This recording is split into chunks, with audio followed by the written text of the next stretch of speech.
ಕಬ್ಬು ಬೆಳೆಗಾರರ ಹೋರಾಟ ಮುಂದುವರಿತಾ ಇದೆ. ಬೆಳಗಾವಿಯಲ್ಲಿ 9ನೇ ದಿನಕ್ಕೆ ಕಾಲಿಟ್ಟಿದೆ ರೈತರ ಹೋರಾಟ.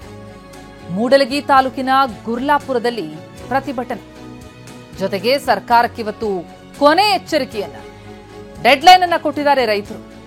ಕಾರ್ಖಾನೆ ಮಾಲೀಕರ ಜೊತೆ ಸಭೆ ನಡೆಸಿ ತೀರ್ಮಾನಕ್ಕೆ ಬನ್ನಿ, ಸಂಜೆ ಒಳಗಾಗಿ ತೀರ್ಮಾನ ಮಾಡಿ ಅಂತ ರೈತರು ಆಗ್ರಹಿಸಿದ್ದಾರೆ. ಗುರ್ಲಾಪುರದಲ್ಲಿ ಇವತ್ತು ರೈತರ ಹೋರಾಟ ನಡೆಯುತ್ತೆ. ಜೊತೆಗೆ ಇವತ್ತಿನ ಹೋರಾಟದಲ್ಲಿ ಶಾಸಕ ರೈತ ಮುಖಂಡ ದರ್ಶನ್ ಪುಟ್ಟಣ್ಣಯ್ಯ ಭಾಗಿಯಾಗ್ತಿದ್ದಾರೆ. ಸರ್ಕಾರದ ನಿರ್ಧಾರದ ಮೇಲೆ ರೈತರ ಹೋರಾಟದ ಪರಿ ಹೇಗಿರುತ್ತೆ ಅದರ ನಿರ್ಧಾರ ಆಗತ್ತೆ. ಡೆಡ್ಲೈನ್ ಕೊಟ್ಟಿದ್ದಾರೆ ಸರ್ಕಾರಕ್ಕೆ. ಮೂಡಲಗಿ ತಾಲೂಕಿನ ಗುರ್ಲಾಪುರದಲ್ಲಿ ಪ್ರತಿಭಟನೆಯ ಕಾವು ಜೋರಾಗಿದೆ. ಹೆದ್ದಾರಿ ತಡೆ ಮಾಡೋದಕ್ಕೆ ಕೂಡ ಮುಂದಾಗಿದ್ರು. ಆದರೆ ಈಗ 2 ದಿನಗಳ ಕಾಲಾವಕಾಶವನ್ನ ಸರ್ಕಾರ ಕೇಳಿದಂತಹ ಹಿನ್ನೆಲೆಯಲ್ಲಿ ಅದನ್ನ ಕೊಡಲಾಗಿದೆ. ಆದರೆ ಡೆಡ್ಲೈನ್ ಕೊಟ್ಟಿದ್ದಾರೆ. ನಿರ್ಧಾರ ಆಗಬೇಕು, ಸಂಜೆಯೊಳಗೆ ಒಂದು ತೀರ್ಮಾನ ಮಾಡಿ ಅಂತ ಆಗ್ರಹಿಸಿದ್ದಾರೆ ರೈತರು. ಟನ್ ಕಬ್ಬಿಗೆ 3,500 ರೂಪಾಯಿ ನಿಗದಿಯಾಗಬೇಕು ಅನ್ನೋದು ಅವರ ಆಗ್ರಹ. ವಿಧಾನಸೌಧದಲ್ಲಿ ಸಿಎಂ ಸಿದ್ದರಾಮಯ್ಯ ಮಹತ್ವದ ಸಭೆ ಕರೆದಿದ್ದಾರೆ. ರೈತರು ಮತ್ತು ಸಕ್ಕರೆ ಕಾರ್ಖಾನೆಗಳ ಮಾಲೀಕರ ಜೊತೆಗಿನ ಸಭೆ ಇದು. ಬೆಳಗ್ಗೆ 11 ಗಂಟೆಗೆ ಕಾರ್ಖಾನೆ ಮಾಲೀಕರ ಜೊತೆ ಸಿಎಂ ಸಭೆ ಇದೆ. 82 ಸಕ್ಕರೆ ಕಾರ್ಖಾನೆಯ ಮಾಲೀಕರಿಗೆ ಸಭೆಗೆ ಆಹ್ವಾನ ಕೊಡಲಾಗಿದೆ.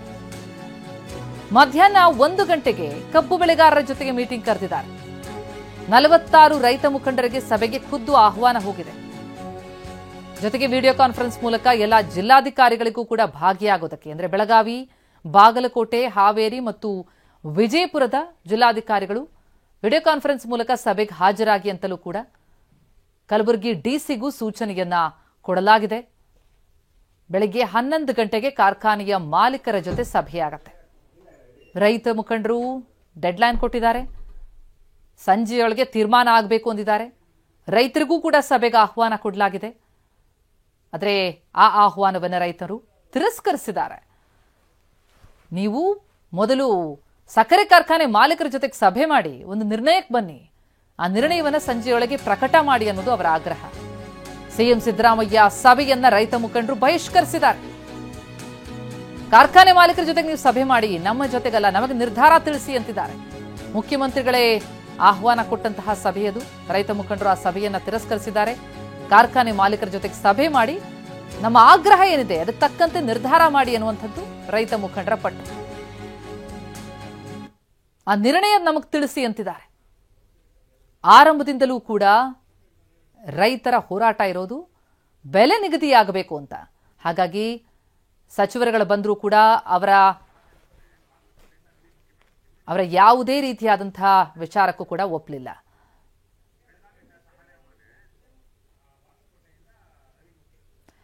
ಸಹದೇವ್ ಮಾನೆ ಮತ್ತು ರವಿ ಮುಖಿ ನಮ್ಮ ಜೊತೆಗೆ ಬೆಳಗಾವಿ ಮತ್ತು ಬಾಗಲಕೋಟೆಯಿಂದ ನೇರ ಸಂಪರ್ಕದಲ್ಲಿದ್ದಾರೆ. ಮೊದಲಿಗೆ ಬೆಳಗಾವಿ ಚಿತ್ರಣ ಪಡ್ಕೊಳ್ಳೋಣ. ನಮ್ಮ ಪ್ರತಿನಿಧಿ ಸಹದೇವ್ ಸಂಪರ್ಕದಲ್ಲಿದ್ದಾರೆ. ಸಹದೇವ್, ರೈತ ಮುಖಂಡರ ಹೋರಾಟ ತೀವ್ರಗೊಳ್ತಾ ಇದೆ ದಿನೇ ದಿನೇ. ಅದರಲ್ಲೂ ಕೂಡ ಇವತ್ತು ಸಿಎಂ ಸಭೆ ಕರೆದಿರುವಂತಹ ಹಿನ್ನೆಲೆಯಲ್ಲಿ ಇವತ್ತೊಂದು ನಿರ್ಣಯ ಆಗಬಹುದು ಅನ್ನುವಂತಹ ಒಂದು ಸಮಾಧಾನ, ಅಂತದೊಂದು ಆಶಾಭಾವ ರೈತರಲ್ಲಿದೆಯಾ, ಅಥವಾ ಹೋರಾಟವನ್ನು ಇನ್ನಷ್ಟು ತೀವ್ರಗೊಳಿಸ್ತಾ ಇದ್ದಾರಾ ಒತ್ತಾಯವನ್ನು ಹೆಚ್ಚಳ ಮಾಡೋದಕ್ಕೆ? ಪ್ರತಿಭಾ, ಇವತ್ತು ಸಿಎಂ ಅವರು ಸಭೆಯನ್ನು ನಡೆಸ್ತಾ ಇದ್ದಾರೆ. ಆ ಒಂದು ಸಭೆ ಮೇಲೆ ಬೆಳಗಾವಿ ಜಿಲ್ಲಾ ರೈತರ ಚಿತ್ತ ನೆಟ್ಟಿರುವಂತದ್ದು. ಯಾಕಂದ್ರೆ ಕಳೆದ 9 ದಿನಗಳಿಂದ ರೈತರು ನಿರಂತರವಾಗಿ ಧರಣಿ ಸತ್ಯಾಗ್ರಹವನ್ನ ಮಾಡ್ಕೊಂಡ್ ಬರ್ತಾ ಇದ್ದಾರೆ.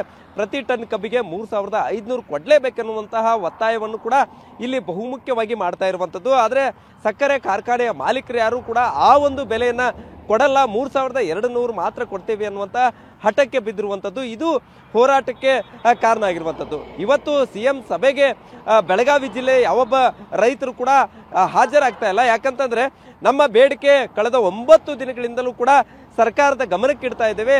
ಸರ್ಕಾರಕ್ಕೆ ಅಲ್ಲಿ ಬಂದು ನಾವು ಮಾತಾಡುವಂಥದ್ದನ್ನು ಕೂಡ ಈಗಾಗಲೇ ನಾವೀಗ ತಿಳಿಸಿದ್ದೇವೆ. ಸಕ್ಕರೆ ಸಚಿವರ ಮುಂದೆ ಕೂಡ ತಿಳಿಸಿದ್ದೇವೆ ಮತ್ತು ಕಾನೂನು ಸಚಿವರಾದಂತಹ HK ಪಾಟೀಲ್ ಅವರ ಮುಂದೆ ಕೂಡ ನಮ್ಮ ಬೇಡಿಕೆಯನ್ನು ಇಟ್ಟಿದ್ದೇವೆ.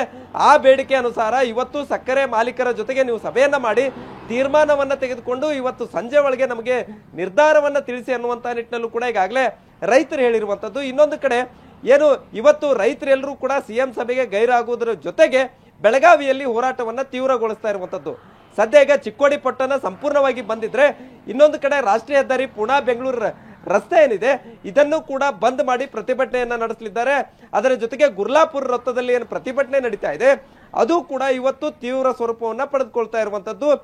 ಸಾವಿರಾರು ಸಂಖ್ಯೆಯಲ್ಲಿ ಆ ಗುರ್ಲಾಪುರ್ ಕ್ರಾಸ್ನಲ್ಲಿ ನಡೀತಾ ಇರುವಂತಹ ಪ್ರತಿಭಟನೆಗೆ ರೈತರು ಸೇರಿದಂತೆ ವಿವಿಧ ಸಂಘ ಸಂಸ್ಥೆಗಳು, ವಿವಿಧ ಕನ್ನಡ ಪರ ಹೋರಾಟಗಾರರು, ಅದರ ಜೊತೆಗೆ ಸ್ವಾಮೀಜಿಗಳು ಕೂಡ ಇವತ್ತು ಹೋರಾಟದಲ್ಲಿ ಭಾಗಿಯಾಗಲಿದ್ದಾರೆ. ಅದರ ಜೊತೆಗೆ ಮಹಿಳೆಯರು ಕೂಡ, ಆ ಗ್ರಾಮೀಣ ಭಾಗದಿಂದ ಮಹಿಳೆಯರು ಕೂಡ ಇವತ್ತು ಬುತ್ತಿಯನ್ನು ಕಟ್ಟಿಕೊಂಡು ಬಂದು ಹೋರಾಟದಲ್ಲಿ ಭಾಗಿಯಾಗಲಿದ್ದಾರೆ.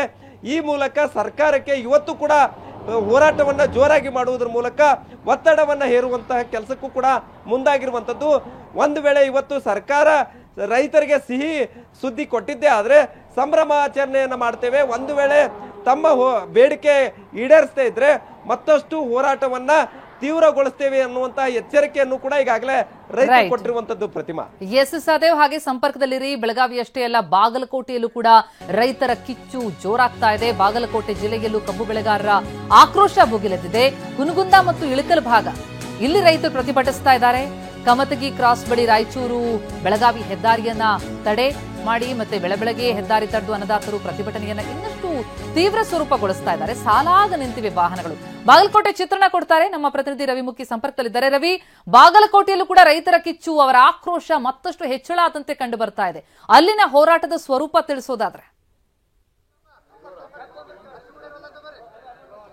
ಹೌದು ಪ್ರತಿಮಾ, ಈಗಾಗಲೇ ಏನು ಬೆಳಗಾವಿಯಲ್ಲಿ ನಿರಂತರವಾಗಿ ಪ್ರತಿಭಟನೆ ನಡೆಯಿತು. ಆ ಪ್ರತಿಭಟನಾ ಕಾವು ಈಗ ಬಾಗಲಕೋಟೆ ಜಿಲ್ಲೆಗೆ ವ್ಯಾಪಿಸಿರುವಂತದ್ದು. ಯಾಕಂದ್ರೆ ಬಾಗಲಕೋಟೆ ಜಿಲ್ಲೆಯಲ್ಲೂ ಕೂಡ ನಿರಂತರವಾಗಿ ರೈತರು ಪ್ರತಿಭಟನೆ ಮಾಡ್ತಾ ಇದ್ದಾರೆ. ಅದರಲ್ಲೂ ಪ್ರಮುಖವಾಗಿ ಹೇಳಬೇಕಾದ್ರೆ ಇವತ್ತು ಬೆಳಗ್ಗೆ 6 ಗಂಟೆಗೆ ರೈತರು ಬೀದಿಗೆ ಇಳಿದಿರುವಂತದ್ದು.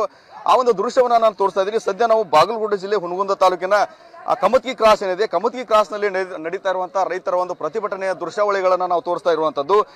ಬೆಳಗ್ಗೆನೆ ಅಂದ್ರೆ ಬೆಳಗಾವಿ ಮತ್ತು ರಾಯಚೂರಿಗೆ ಸಂಪರ್ಕ ಕಲ್ಪಿಸುವಂತಹ ಒಂದು ಹೆದ್ದಾರಿಯನ್ನ ತಡೆದು ರೈತರು ಏನು ಬೃಹತ್ ಆಗಿ ಪ್ರತಿಭಟನೆಯನ್ನ ಮಾಡ್ತಾ ಇದ್ದಾರೆ. ತಮ್ಮ ಬೇಡಿಕೆ ಈಡೇರುವ ಒಂದು ವಿಚಾರಕ್ಕೆ ಸಂಬಂಧಪಟ್ಟಂತೆ ಸರ್ಕಾರದ ವಿರುದ್ಧ ಘೋಷಣೆಯನ್ನ ಕೂಗಿ ತಮ್ಮ ಬೇಡಿಕೆಯನ್ನ ಸರ್ಕಾರ ಆದಷ್ಟು ಬೇಗ ಈಡೇರಿಸಲೇಬೇಕು ಅನ್ನೋ ಒಂದು ಹಕ್ಕೊತ್ತಾಯ ಮಾಡಿಕೊಂಡು ಸ್ಥಳದಲ್ಲಿ ಈಗಾಗಲೇ ಬೃಹತ್ ಪ್ರಮಾಣದಲ್ಲಿ ಪ್ರತಿಭಟನೆಯನ್ನ ಮಾಡ್ತಾ ಇರುವಂತದ್ದು. ತಮ್ಮ ರೈತರ ನಿಶಾನೆ ಹಸಿರು ಟಾವೆಲ್ ಅನ್ನ ತೂರಾಡುವ ಮೂಲಕ ಪ್ರತಿಭಟನೆ ಮಾಡ್ತಾ ಇದ್ದಾರೆ ಮತ್ತು ತಮಗೆ ನ್ಯಾಯ ಬೇಕು ಅಂತ ಘೋಷಣೆಯನ್ನು ಕೂಗ್ತಾ ಇರುವಂತದ್ದು. ಈ ನಿಟ್ಟಿನಲ್ಲಿ ಹೇಳೋದಾದ್ರೆ ಈಗಾಗಲೇ ಇಲ್ಲಿ ನೋಡ್ತಾ ಇರಬಹುದು ದೃಶ್ಯವನ್ನ, ಸಾಕಷ್ಟು ಸಂಖ್ಯೆಯಲ್ಲಿ ವಾಹನಗಳು ಕೂಡ ಸಾಲಾಗಿ ನಿಂತಿರುವಂತಹ ದೃಶ್ಯವನ್ನು ಕೂಡ ನಾವು ತೋರಿಸ್ತಾ ಇದ್ದೀವಿ. ಯಾಕಂತಂದ್ರೆ ಯಾವುದೇ ಕಾರಣಕ್ಕೂ ಒಂದೇ ಒಂದು ವಾಹನವನ್ನು ಕೂಡ ಇಲ್ಲಿನ ರೈತರು ಹೋಗೋದಕ್ಕೆ ಬಿಡ್ತಾ ಇಲ್ಲ. ಇದರಿಂದ ಈ ಕೆಲವೊಂದಿಷ್ಟು ವಾಹನ ಸವಾರರಿಗೆ ಮತ್ತು ಪ್ರಯಾಣಿಕರಿಗೂ ಕೂಡ ತುಂಬಾನೇ ಸಾಕಷ್ಟು ತೊಂದರೆ ಆಗಿರುವಂತದ್ದು ದೃಶ್ಯವನ್ನು ಕೂಡ ನಾವು ತೋರಿಸ್ತಾ ಇದೀವಿ. ಬೆಳಗ್ಗೆನೆ ಏನು ಸಾಲಾಗಿ ಏನು ಕಿಲೋಮೀಟರ್ ಗಟ್ಟಲೆ ವಾಹನಗಳು ನಿಂತಿರುವಂತಹ ದೃಶ್ಯವನ್ನು ಕೂಡ ನಾವು ಇಲ್ಲಿ ತೋರಿಸ್ತಾ ಇದೀವಿ. ಅಷ್ಟರ ಮಟ್ಟಿಗೆ ರೈತರು ಯಾವುದೇ ರೀತಿ ತಮ್ಮ ಪಟ್ಟನ್ನ ಸಡಿಲಿಸದಂತೆಯೇ ವಾಹನಗಳನ್ನ ತಡೆದು ಪ್ರತಿಭಟನೆಯನ್ನ ಮಾಡ್ತಾ ಇರುವಂತದ್ದು. ಅದರಲ್ಲೂ ಪ್ರಮುಖವಾಗಿ ಹೇಳ್ಬೇಕಂದ್ರೆ ಏನು ಕಾಲೇಜುಗಳಿಗೆ ಹೋಗಬೇಕಾದಂತಹ ವಿದ್ಯಾರ್ಥಿಗಳು ಕೂಡ ಈ ಪ್ರತಿಭಟನೆಗೆ ಏನು ಸಾಥ್ ನೀಡಿ ಅವರು ಕೂಡ ಈ ಒಂದು ಪ್ರತಿಭಟನೆಗೆ ಬೆಂಬಲವನ್ನ ನೀಡ್ತಾ ಇದ್ದಾರೆ. ಒಟ್ಟಿನಲ್ಲಿ ಹೇಳೋದಾದ್ರೆ ನಿನ್ನೆಯಿಂದ ಬಾಗಲಕೋಟೆ ಜಿಲ್ಲಾದ್ಯಂತ ಬೃಹತ್ ಒಂದು ಕಾವನ್ನ ಪಡೆದುಕೊಂಡಿರುವಂತಹ ರೈತರ ಪ್ರತಿಭಟನೆ. 1 ಟನ್ ಕಬ್ಬಿಗೆ ಕನಿಷ್ಠ ಅಂದ್ರೂ ಕೂಡ ನಮಗೆ 3500 ಬೆಲೆಯನ್ನ ನೀಡಲೇಬೇಕು. ಅದರ ಜೊತೆಗೆ ಬಾಗಲಕೋಟೆ ಜಿಲ್ಲಾದ್ಯಂತ ಕೆಲವೊಂದಿಷ್ಟು ಕಾರ್ಖಾನೆಗಳು ಬಾಕಿ ಏನು ಹಣವನ್ನ ಪಾವತಿ ಮಾಡೋದನ್ನು ಕೂಡ ಉಳಿಸಿಕೊಂಡಿವೆ. ಅದನ್ನು ಕೂಡ ಆದಷ್ಟು ಬೇಗ ನಮಗೆ ನೀಡಬೇಕು. ಅಲ್ಲಿವರೆಗೂ ಕೂಡ ನಾವು ಯಾವುದೇ ರೀತಿ ಪ್ರತಿಭಟನೆಯನ್ನ ಕೈ ಬಿಡೋದಿಲ್ಲ ಅನ್ನೋ ಮಾತನ್ನು ಹೇಳ್ತಾರೆ. ಅದರ ಜೊತೆಗೆ ಪ್ರಮುಖವಾಗಿ ಹೇಳ್ಬೇಕಂದ್ರೆ ಇವತ್ತು ಏನು ಸಿಎಂ ಅವರು ಏನು ಸಕ್ಕರೆ ಕಾರ್ಖಾನೆ ಮಾಲೀಕರ ಜೊತೆ ಅದು ಸಭೆಯನ್ನು ಕರೆದಿದ್ದಾರೆ. ಆ ನಿಟ್ಟಿನಲ್ಲಿ ಮತ್ತಷ್ಟು ಕುತೂಹಲ ಮೂಡಿಸಿರುವಂತದ್ದು. ಸಿಎಂ ಏನ್ ನಿರ್ಧಾರ ಕೈಗೊಳ್ತಾರೆ, ಒಂದು ಒಳ್ಳೆ ಯಾವ್ದಾದ್ರು ಸುದ್ದಿ ಬರ್ಬೋದಾ ಅನ್ನೋ ಒಂದು ನಿರೀಕ್ಷೆಯಲ್ಲೂ ಕೂಡ ರೈತಿದ್ದಾರೆ. ರೈತರನ್ನು ಕೂಡ ನಾವು ಮಾತಾಡ್ತೀವಿ, ಏನ್ ಹೇಳ್ತಾರೆ ಅಂತಂದು ಪ್ರಮುಖವಾದ ಬೇಡಿಕೆಗಳೇನು ಇವತ್ತಿನ ಸಿಎಂ ಸಭೆಯಲ್ಲಿ ಸಭೆ ಮಾಡ್ತಾ ಇದ್ದಾರೆ. ಏನು ನಿರೀಕ್ಷೆ ಮಾಡ್ತಾ ಇದೀರಿ ಅಂತ ಸರ್? ಈಗ ಮುಖ್ಯಮಂತ್ರಿಗಳು ಕಬ್ಬು ಬೆಳೆದು ನಿಂತಿದೆ, ಕಟಾವು ಈ ತಿಂಗಳ ಮೊದಲ ವಾರದಲ್ಲೇ ಕಟಾವಾಗಬೇಕಾಗಿತ್ತು. ಆದ್ರೆ ಇವತ್ತು ಕಬ್ಬು ಕಟಾವಿ ಬಂದ ಮೇಲೆ ಈಗ ಪ್ರತಿಭಟನೆಗಳದ್ದು 8-10 ದಿನದ ಮೇಲೆ ಈಗ ಸಭೆ ಕರಿತೀವಿ, ನಾವು ಪ್ರಧಾನಮಂತ್ರಿ ಪತ್ರ ಬರ್ತೀವಿ ಅಂತಾರ. ಇದು ನಿರ್ಲಕ್ಷ್ಯತನದ ಬೇಜವಾಬ್ದಾರಿ ಮುಖ್ಯಮಂತ್ರಿ ಅಂತ ಹೇಳ್ಬೇಕಾಗತ್ತ. ಹಾಗಾಗಿ ಮುಖ್ಯಮಂತ್ರಿಗಳು ನಾವು ಯಾವುದೇ ಕಾರಣಕ್ಕಾಗಿ ಹಿಂದೆ ಸರಿಯಲ್ಲ. ಈಗ ಏನಂದ್ರೆ ನಮ್ಗ 3500 ರೂಪಾಯಿ ಒಂದು ಟನ್ ಹೆಂಗ ಕಬ್ಬು ತಗೋಬೇಕು. ಯಾಕಂದ್ರೆ ಇವತ್ತು ವಿದ್ಯುತ್, ಮೆಲಸಿಸ್ ಇನ್ನಿತರ 4 ವಿಧಗಳಲ್ಲಿ ಒಟ್ಟು ಸರ್ಕಾರಕ್ಕೆ 14,120 ರೂಪಾಯಿ ದುಡ್ಡು ಕಲ್ತೈತೆ. ಅಂದ್ರೆ ಶುಗರ್ ಫ್ಯಾಕ್ಟರಿಗೆ ಆಯ್ತು, ಸರ್ಕಾರಕ್ಕೆ ಆಯ್ತು. ನಮಗೆ 3,500 ರೂಪಾಯಿ ಕೊಟ್ಟು ಖರೀದಿ ಮಾಡಿ ಆಗೋಯ್ತು ನಮ್ಮದು. ಹಾಗಾಗಿ ನಮ್ಗೆ ಯಾವುದೇ ಕಾರಣಕ್ಕೂ ಹೋರಾಟ ಹಿಂಪಡೆಯಲ್ಲ. ಇವತ್ತು ಏನು ಇಲ್ಲಿ ಸುತ್ತಮುತ್ತಲ 4 ಫ್ಯಾಕ್ಟರಿಗಳಿದಾವ, ಆ ಫ್ಯಾಕ್ಟರಿಯ ಬಾಕಿ ಹಣವನ್ನ ಇವತ್ತು ಜಿಲ್ಲಾ ಆಡಳಿತ ಮಧ್ಯಸ್ಥಿಕೆ ವಹಿಸಿ ಆ ಫ್ಯಾಕ್ಟರಿ ಮಾಲಕರನ್ನು ಕರೆಸಿ ಇವತ್ತೇ ಹಣ ಕೊಡಿಸ್ಬೇಕು. ಇಲ್ಲ ಅಂದ್ರೆ ಚೆಕ್ ಕೊಡ್ಬೇಕು, ಅವ್ರ ಮುಖಾಂತರ ಬಾಂಡ್ ಕೊಡಿಸ್ಬೇಕು. ಮತ್ತೆ ನಿಗದಿ ಮಾತ್ರ ಮುಖ್ಯಮಂತ್ರಿಗಳು ಇವತ್ತು ಏನು ಸಭೆ ಕರೆದಾರ ಆ ತೀರ್ಮಾನದಲ್ಲಿ ಸಭೆ ಆಗ್ಬೇಕು ನಮ್ಮ ಲೆಕ್ಕದಾಗ. ಇದಿಷ್ಟು ಇಲ್ಲಿನ ರೈತರ ಮಾತು. ಯಾಕಂದ್ರೆ ಕೇವಲ ಸಕ್ಕರೆಗೆ ಮಾತ್ರ ಅಲ್ಲ, ಅನೇಕ ಪ್ರಮಾಣದ ಉಪ ಉತ್ಪನ್ನಗಳನ್ನು ಕೂಡ ತಯಾರು ಮಾಡ್ತಾರೆ. ಈ ನಿಟ್ಟಿನಲ್ಲಿ ನಮಗೆ 3,500 ರೂಪಾಯಿ ಒಂದು ಟನ್ಗೆ ಕೊಡುವುದು ಏನು ದೊಡ್ಡ ಮಾತಲ್ಲ. ಆ ನಿಟ್ಟಿನಲ್ಲಿ ಸರ್ಕಾರ ಪ್ರಯತ್ನ ಮಾಡಬೇಕು. ಸಿಎಂ ಏನು 3,500 ರೂಪಾಯಿ ಬೆಲೆಯನ್ನ ಘೋಷಣೆ ಮಾಡಬೇಕು ಅನ್ನೋ ಮಾತನ್ನ ಇಲ್ಲಿನ ರೈತರು ಹೇಳ್ತಾ ಇದ್ದಾರೆ. Yes, thank you Ravi, thank you Sahadev ತಮ್ಮೆಲ್ಲ ಮಾಹಿತಿಗೆ.